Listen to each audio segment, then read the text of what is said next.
Hello everyone. Today I will discuss monopolistic competition market यानी एकाधिकारिक प्रतियोगिता बाजार। सबसे पहले ये जो कॉन्सेप्ट है जो जिन्होंने दिया था वो थे professor E.H. Chamberlain and Mrs John Robinson. 1933 में दो बुक्स पब्लिश हुआ। एक अमेरिकन प्रोफेसर E.H. चैम्बरलिन का जो बुक का नेम था the theory of monopolistic competition, और सेकेंड जो बुक ये ब्रिटिश इकोनॉमिस्ट हैं, इनकी भी बुक 1933 में आई थी, the economics of imperfect competition. Means ये इन्होंने इम्परफेक्ट कंपटीशन का बात किया, इन्होंने मोनोपोलिस्टिक कंपटीशन का बात किया। तो जो जैसे कि हम जानते हैं कि मोनोपोली, प्योर मोनोपोली या परफेक्ट कंपटीशन मार्केट, ये दोनों ही बाज़ार जो है अनरियलिस्टिक है। हम रियल मार्केट इसको नहीं कह सकते हैं, ये रियलिस्टिक मार्केट नहीं है। हम प्रैक्टिकल लाइफ में इस तरह का बाज़ार हम नहीं देखते हैं। परफेक्ट कंपटीशन मार्केट में क्या होता है, होमोजेनस गुड्स होता है। तो हम जानते हैं कि जो गुड्स होते हैं वो जो है समरूप नहीं होते हैं, कुछ न कुछ उसमें डिफ्रेंशिएशन होता है। सिमिलरली हम मोनोपोली मार्केट नहीं देखते। इन दोनों के बीच का जो है एक मार्केट वो है monopolistic competition market. Means in दोनों मार्केट के कुछ फीचर्स इसमें हैं, मोनोपोली के भी अंश है और इसमें कंपटीशन भी है। ये दोनों का फीचर्स के साथ ये जो है मार्केट है। तो हम इसको यदि डिफाइन करें कि ये मार्केट क्या है, तो हम ये बोल सकते हैं कि एक ऐसा मार्केट है जिसमें कि बहुत सारे सेलर्स होते हैं, छोटे छोटे फर्म्स होते हैं जो कि डिफ्रेंशिएटेड गुड्स यानी कि नियर सब्स्टिट्यूट गुड्स का सेल करते हैं। नियर सब्स्टिट्यूट गुड्स का मतलब हुआ कि जैसे कि यदि हम एक एग्जाम्पल लें, सोप का एग्जाम्पल लें या टूथपेस्ट का एग्जाम्पल लें, तो हम देखते हैं कि मार्केट में अलग अलग ब्रांड्स के सोप है, टूथपेस्ट है, टूथब्रश है, बहुत सारे कॉस्मेटिक्स हैं जो कि एक दूसरे के नियर सब्स्टिट्यूट है। उसके कलर, उसकी पैकिंग, उसकी साइज, उसकी क्वालिटी, उसके स्मेल में डिफरेंसेस है, और लेकिन वो है सोप। तो हम देखते हैं कि वो एक दूसरे के पूर्णतः समरूप नहीं है, लेकिन नियर सब्स्टिट्यूट है। तो हम देखते हैं कि प्रैक्टिकल लाइफ में, रियल बाज़ार में हम देखते हैं इसी तरह की गुड्स जो अवेलेबल होता है। तो हम कह सकते हैं कि इसमें चूँकि जो जैसे हम लक्स की बात करें और डिटोल्स की बात करें, डिटोल वाले क्या बोलेंगे, ये हमारा एंटीसेप्टिक सोप है। लक्स वाले बोलेंगे हमारे ब्यूटी सोप है। दोनों सोप है, लेकिन एक दूसरे में कंप्लीट समरूपता नहीं है, पूरी समरूपता नहीं है, लेकिन वो नियर सब्स्टिट्यूट है। इसलिए इस बाज़ार में हम बोलते हैं कि इसमें मोनोपोली के भी अंश होते हैं और कंपटीशन के भी अंश होते हैं। तो अब हम इसका कुछ फीचर्स देखते हैं कि इसके फीचर्स से ही हमको पता चल जाएगा इसके बाज़ार की कैरेक्टरिस्टिक्स, विशेषता क्या होता है।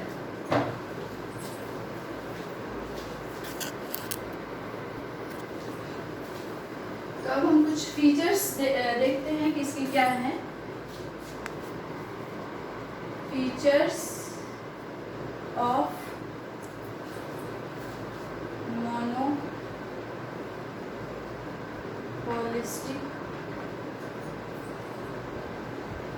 कंपटीशन।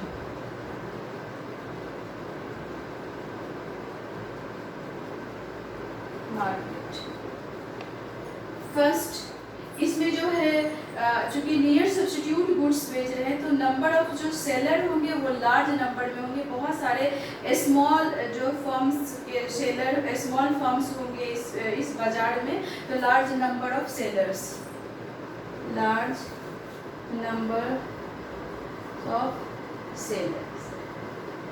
यहाँ पर क्या होंगे, बहुत अधिक जो है सेलर्स होंगे। और सेकंड जो है, इसमें डिफ्रेंशिएटेड जो है प्रोडक्ट होंगे। प्रोडक्ट क्या होगा, डिफ्रेंशिएटेड होगा।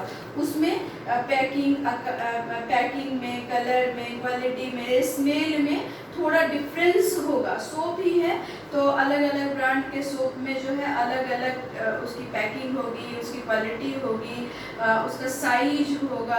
तो उस तरह करके जो गुड्स होंगे वो पूर्णतः समरूप नहीं होंगे, नियर सब्स्टिट्यूट होगा। तो हम लिखेंगे डिफरेंशिएटेड गुड्स।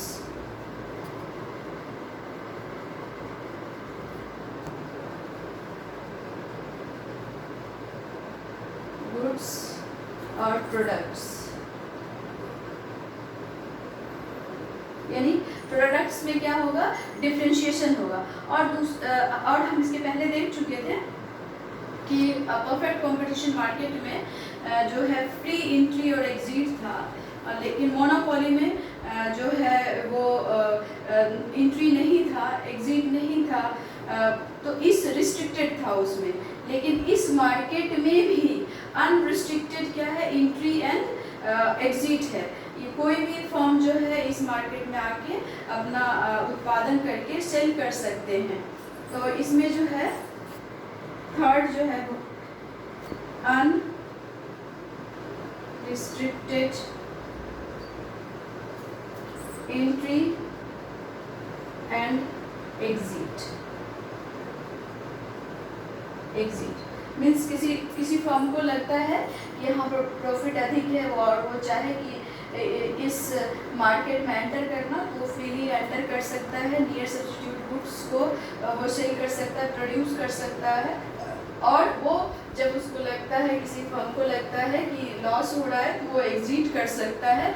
तो इसमें क्या है, अनरिस्ट्रिक्टेड, कोई रिस्ट्रिक्शन नहीं है इस मार्केट में, फॉर्म लगाने में कोई रिस्ट्रिक्शन नहीं है, लगा सकते हैं। और जो फोर्थ है वेरी इम्पॉर्टेंट, वो है selling cost. Selling cost means हुआ बिक्रे लागत। इसमें जो है बिक्रे लागत, ये इस बाज़ार का सबसे इम्पॉर्टेंट जो है वो फीचर है सेलिंग कॉस्ट, बिक्रे लागत। बिक्रे लागत का मतलब हुआ जो प्रोडक्ट को जो बिक्रे करने में जो लागत होता है, जैसे कि एडवर्टाइज करते हैं अभी बहुत सारे, जैसे सोप का ही बात करें या टूथपेस्ट का ही बात करें, तो जो एक्टर एक्ट्रेस या सेलिब्रिटीज़ जो है वो एडवर्टाइज करते हैं, एडवर्टाइजमेंट में लगता है जो कॉस्ट लगता है। उसी प्रकार जो है आप कभी कोई ब्रांड होता है कि जो है गिफ्ट देता है, वन जैसे एक के बदले एक, या टू के दो खरीदिए आपको दो एक्स्ट्रा मिलेगा, इस तरह का गिफ्ट है, डिस्काउंट है। तो इस तरह का चीज़ें जो है वो सेलिंग कॉस्ट में, मतलब वो सेलिंग का क्या स्ट्रैटेजी अपनाता है, उस पर जो खर्च करता है उसको सेलिंग कॉस्ट कहते हैं। एडवर्टाइजमेंट पर लोग बहुत सारे खर्च करते हैं, उसका जो है बहुत अच्छे ब्यूटीफुल पैकिंग होना चाहिए, उस पर खर्च करते हैं। तो इस तरह का जो खर्च आता है, यानी कि उत्पादन लागत के अलावे बिक्री को बढ़ाने के लिए जो खर्च किया जाता है उसको हम बोलते हैं सेलिंग कॉस्ट। अब क्या है कि नेक्स्ट है imperfect knowledge of the market. जो कंज्यूमर है उसको बाजार का पूर्ण ज्ञान नहीं होता है। जो प्रोडक्ट या ब्रांड वो खरीदता है तो उसको लगता है, चाहे वो जो एडवर्टाइजमेंट से ही उसके एक ब्रेन में सेटअप होता है कि जो प्रोडक्ट वो खरीद रहा है और उसका जो नियर सब्स्टिट्यूट अवेलेबल है मार्केट में, उससे वो बेटर प्रोडक्ट को खरीद रहा है, क्योंकि उसको जो है मार्केट का उतना ज्ञान नहीं होता है। इसलिए हम बोलते हैं imperfect knowledge of the market. Next जो है इसमें क्या है कि नॉन प्राइस कंपटीशन होता है, यानी कि कंपटीशन किस में होगा, जो हम कॉस्ट प्रोड्यूस जो कर रहे हैं, जिस कॉस्ट ऑफ प्रोडक्शन के अलावे जो है वो नॉन प्राइस कंपटीशन हो रहा है। कंपटीशन हो रहा है कि कैसे अपने सेल को ज़्यादा से ज़्यादा बढ़ाना है। वो स्ट्रैटेजी में जो हम कंपटीशन होता है, जैसे कि मान लेते हैं कि कोई ब्रांड है, अब सोच रहा है कि शाहरुख खान के बहुत सारे फ़ैन फॉलोइंग्स हैं, तो शाहरुख खान किसी का ऐड कर रहा है तो उसका सेलिंग अधिक होगा। तो फिर कोई एक्स प्रोडक्ट शाहरुख खान को हायर कर रहा है, तो कोई जो है सलमान खान को, कोई एक्स को, कोई वाई को, इस तरह करके जो हायर करते हैं, तो इसमें अलग तरह का कंपटीशन होता है। यानी कि कस्टमर को आकर्षित करने के लिए जो खर्च करते हैं, तो वो जो है नॉन प्राइस कंपटीशन में आता है।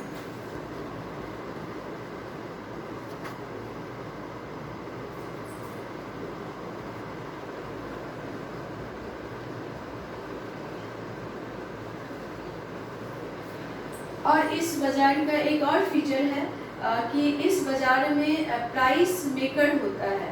यानी कि जो फर्म होते हैं अपने गुड्स का, अपने प्रोडक्ट का प्राइस वो जो है खुद फिक्स करते हैं। तो इसलिए हम बोलते हैं price policy of the firm, उसको बोलेंगे price policy of the firm. यानी कि जो प्राइस पॉलिसी होगा फर्म का वो खुद का होगा।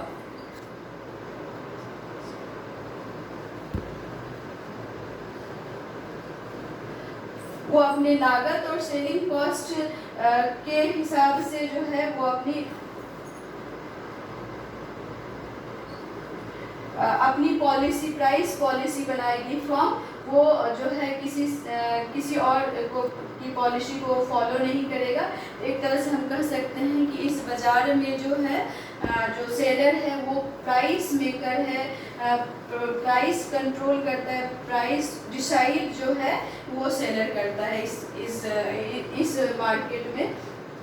अब जो नेक्स्ट हम देखेंगे कि इसका डिमांड कर्व क्या होता है, कैसा होता है।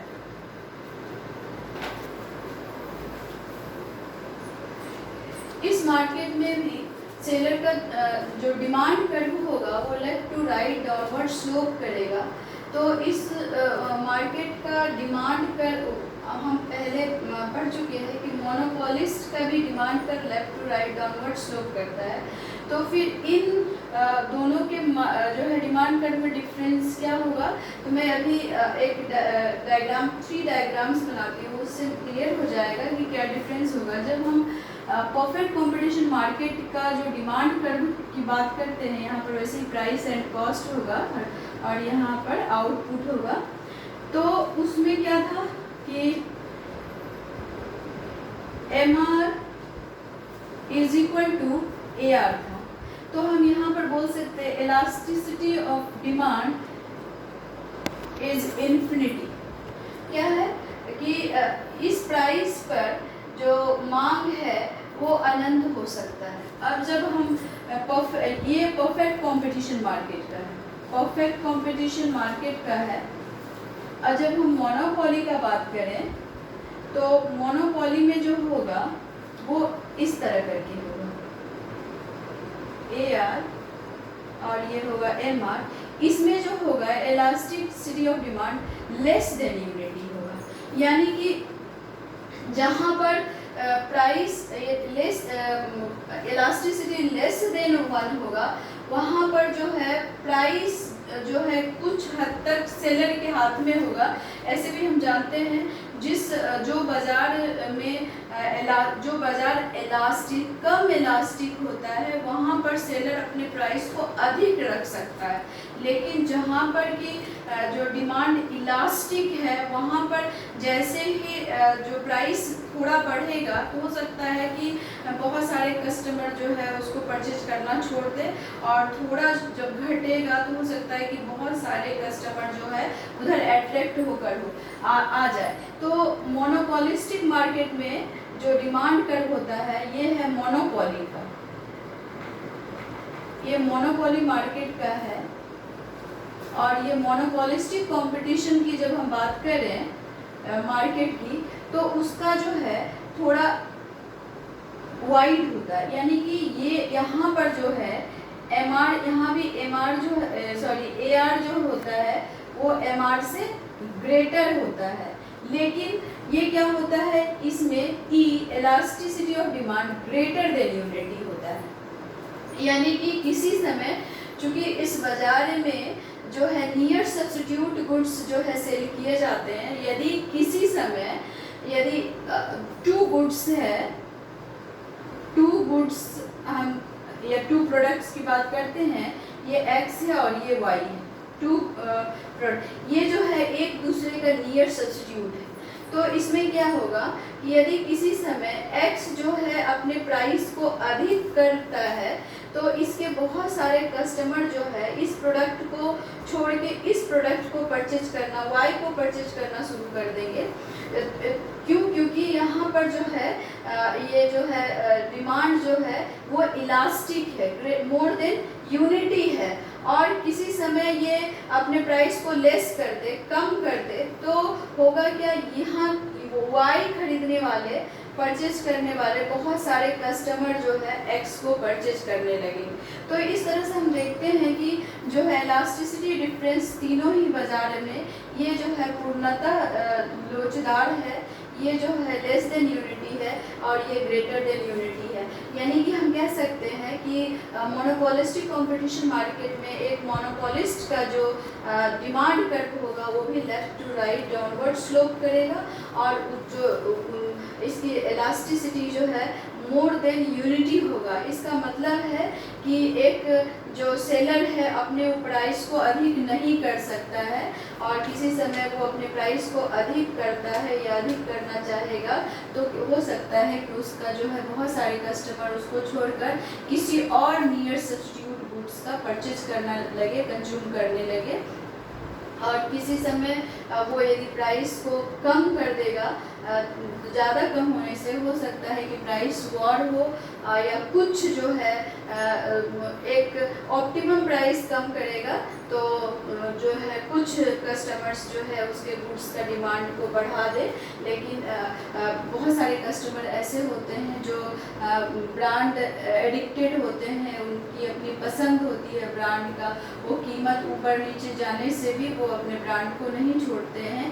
ये भी जो है इस बाज़ार में एक विशेषता है, इस बाज़ार के कस्टमर्स की विशेषता है। अब हम देखेंगे price determination under monopolistic competition in short run, यानी कि शॉर्ट रन में ये प्राइस कैसे जो है डिटरमिन करता है, यानी इसका कैसा इक्विलिब्रियम होता है।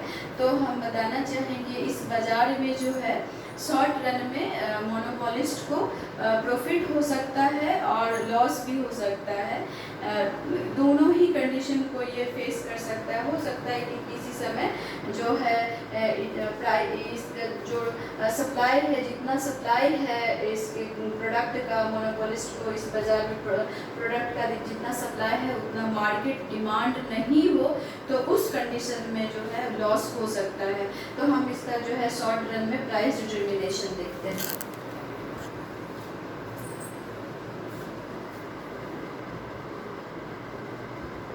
प्राइस डिटर्मिनेशन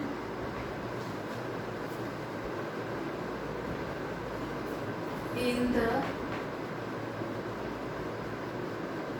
short period या run, in the short run period। तो अभी हम देखेंगे price determination in the short period, यानी कि मोनोपोलिस्टिक कंपटीशन में तो जितनी बाजार होगा तो उसमें सबसे पहले हम देखेंगे कि उसका जो है संतुलन की क्या शर्तें हैं, इक्विलिब्रियम का क्या कंडीशन है। तो इस बाजार में भी इक्विलिब्रियम के सेम दो कंडीशन होंगे। एक तो होगा फर्स्ट जो है नेसेसरी कंडीशन होगा, फर्स्ट जो होगा वो MR = MC होगा, और सेकंड जो होगा वो होगा MC curve should cut MR curve from below. ये इसको हम बोलते हैं नेसेसरी कंडीशन,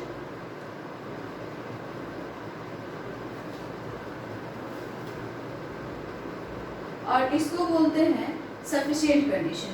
ये जो होगा वो होगा सफिशिएंट कंडीशन।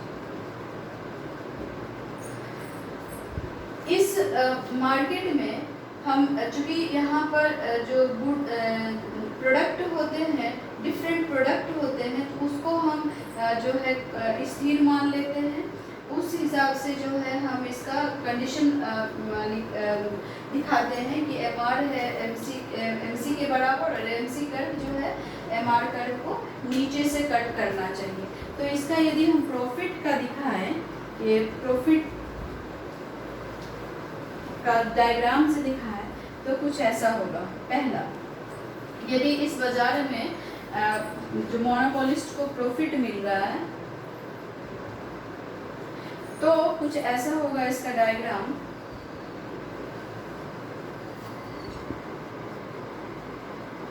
यहाँ होगा y एक्सिस पर प्राइस एंड कॉस्ट और x एक्सिस पर सेम आउटपुट और क्वांटिटी।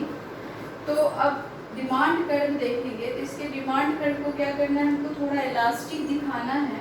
वैसे भी हम लोग जानते हैं कि कैसे होता है, यदि हम इसको ऐसे लाइन डालें, डिमांड कर्व ऐसे डालें तो ये क्या हो जाएगा, पूर्णतः परफेक्ट इनइलास्टिक, टोटल इनइलास्टिक है। जैसे जैसे ये ऐसे ऐसे होता जाएगा, घूमता जाएगा और एक ऐसा हो जाएगा तो हम बोलेंगे ये पूर्णतः लोचदार है, परफेक्टली इलास्टिक, और ये है परफेक्टली इनइलास्टिक। तो हमको जो इसका डिमांड कर्व दिखाना है, मोर देन यूनिटी दिखाना है, तो हमको उसको थोड़ा वाइड डालना पड़ेगा।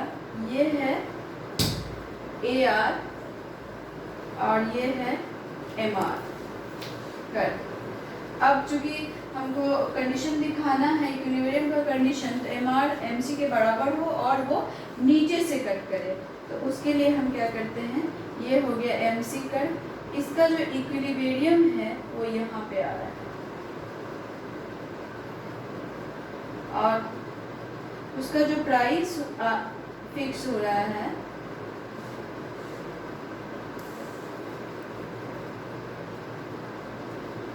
OP प्राइस फिक्स हो रहा है।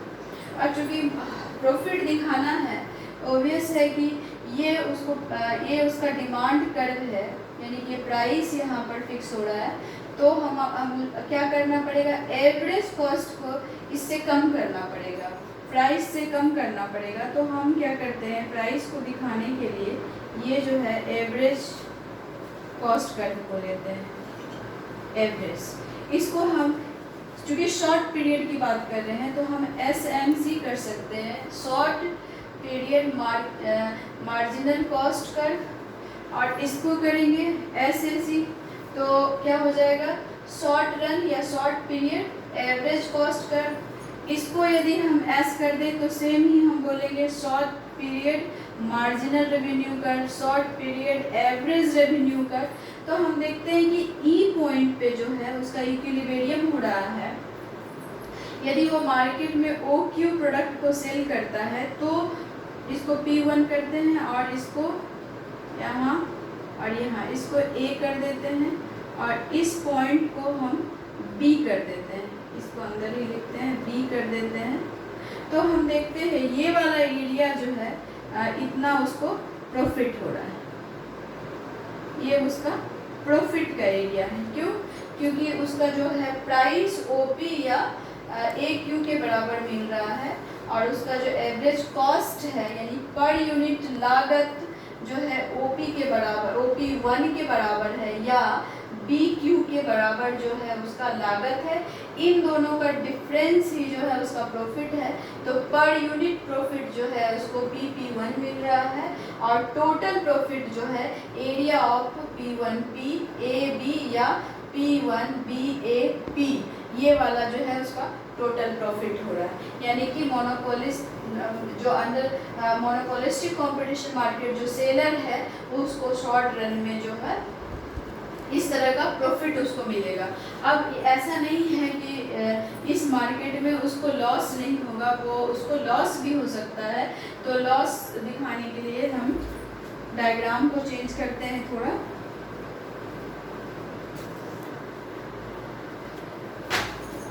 अब हम लोग लॉस देखेंगे कि शॉर्ट पीरियड में इस मार्केट में एक मोनोपोलिस्ट को कैसे लॉस होता है। मोनोपोली डिमांड कर्व और मोनोपोलिस्टिक मार्केट के डिमांड कर्व में थोड़ा जो लेफ्ट टू राइट हम जो डाउनवर्ड स्लोप कर रहे हैं उसमें यही डिफरेंस दिखाना है कि ये थोड़ा वाई एक्सिस से वाइड होगा और वो थोड़ा इससे कम वाइड होगा, क्योंकि इलास्टिसिटी का दोनों में डिफरेंस है। ये हो गया प्राइस एंड कॉस्ट और ये आउटपुट सेम।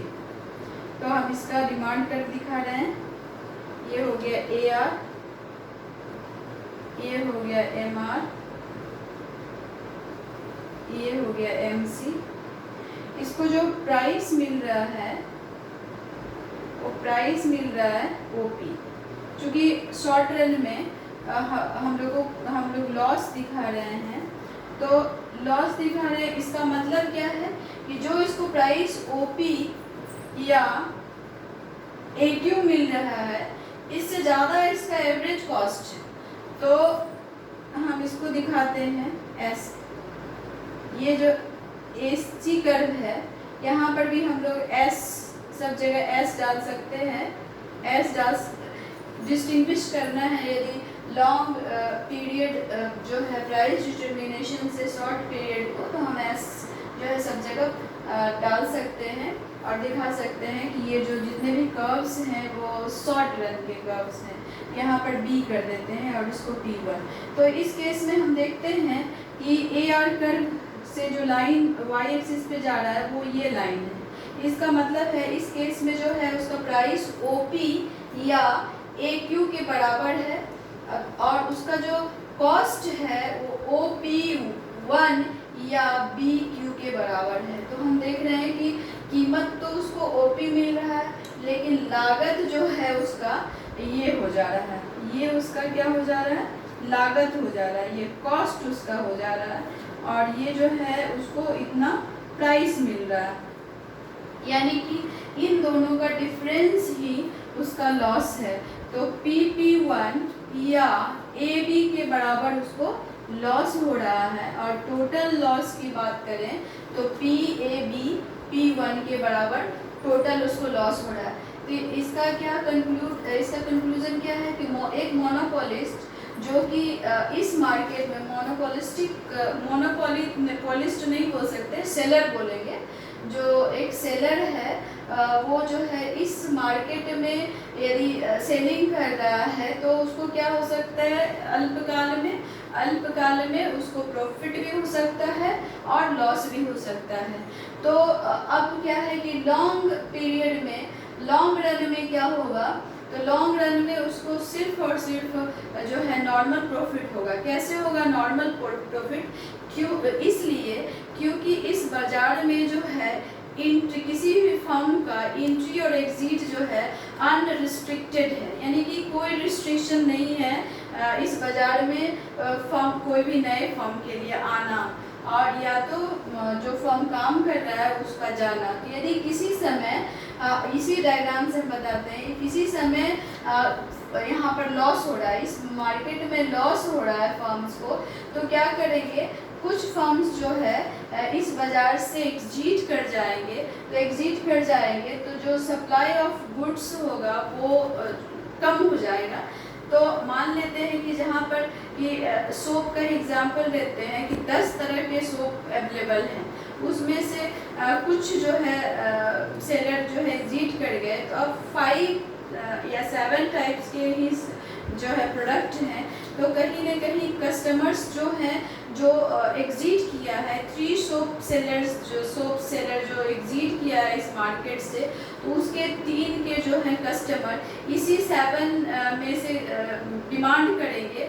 तो क्या होगा, इसका डिमांड बढ़ जाएगा और इसका जो लॉस है वो जो है नॉर्मल प्रॉफिट में चेंज हो जाएगा। और किसी समय यहाँ पर प्रॉफिट है एबनॉर्मल या सुपर प्रॉफिट हो रहा है, तो उस समय क्या होगा, क्योंकि एंट्री जो है अनरिस्ट्रिक्टेड है तो प्रॉफिट से अट्रैक्ट होकर हो सकता है कि फर्म्स जो है इस बाज़ार में एंटर कर जाए, और एंटर करने पर क्या होगा कि सप्लाई ऑफ गुड्स बढ़ जाएगा, यानी नियर सब्स्टिट्यूट गुड्स जो है मार्केट में बढ़ जाएंगे। तभी मैं बोली कि 10 तरह के सोप्स अवेलेबल हैं। तो अब कुछ नए जो है फर्म्स इस मार्केट में प्रॉफिट से अट्रैक्ट होकर आ गए और वो सोप जो है प्रोड्यूस करने लगे, यानी कि नियर सब्स्टिट्यूट, थोड़ा जितने सोप मार्केट में अवेलेबल है उससे डिफरेंट सोप। डिफरेंट मतलब क्वालिटी भी हो सकता है, कलर्स भी हो सकता है, पैकिंग भी हो सकता है,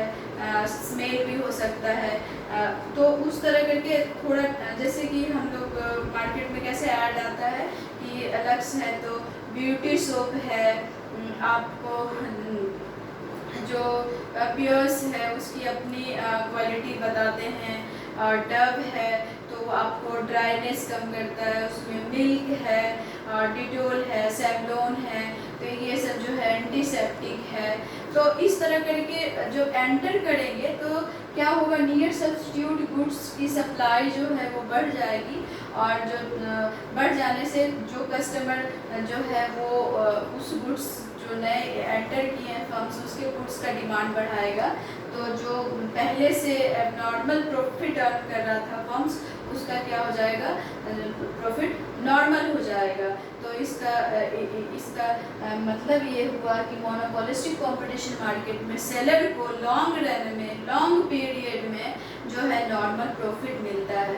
तो उसको दिखाने के लिए अभी हम दिखाते हैं कि कैसे उसका, इसको हम कर देते हैं long price determination in the long period या लॉन्ग रन। तो उसमें क्या होगा कि हम दिखाएंगे कि फर्म को नॉर्मल प्रॉफिट हो रहा है।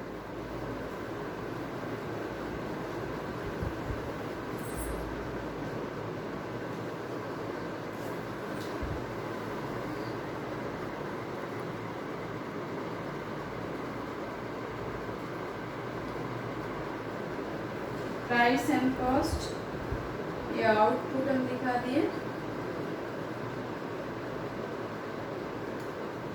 ये AR है,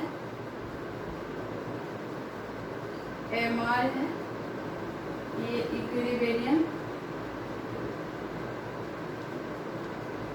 MC कर, यहाँ पर जो है फर्म का OQ प्रोडक्ट प्रोड्यूस कर रहा है, ये इक्विलिब्रियम, यानी कि ये प्राइस OP प्राइस मिल रहा है। अब चूँकि हमको नॉर्मल प्रॉफिट दिखाना है कि यहाँ इस लॉन्ग पीरियड में क्या हो रहा है कि नॉर्मल प्रॉफिट वो अर्न कर रहा है, तो जो ये होगा LMC हो जाएगा, लॉन्ग पीरियड या लॉन्ग रन मार्जिनल कॉस्ट कर, और ये भी हो जाएगा लॉन्ग रन एवरेज रेवेन्यू, ये होगा लॉन्ग रन मार्जिनल रेवेन्यू, इसी तरह ये हो जाएगा लॉन्ग रन एवरेज कॉस्ट कर। तो ये A है। तो अब हम देखते हैं कि प्राइस OP है और इसका कॉस्ट भी है, लॉन्ग रन एवरेज कॉस्ट भी हमारा OP या AQ के बराबर है। तो जो सेलर है इस मार्केट का उसको जो है नॉर्मल प्रॉफिट लॉन्ग रन में मिल रहा है।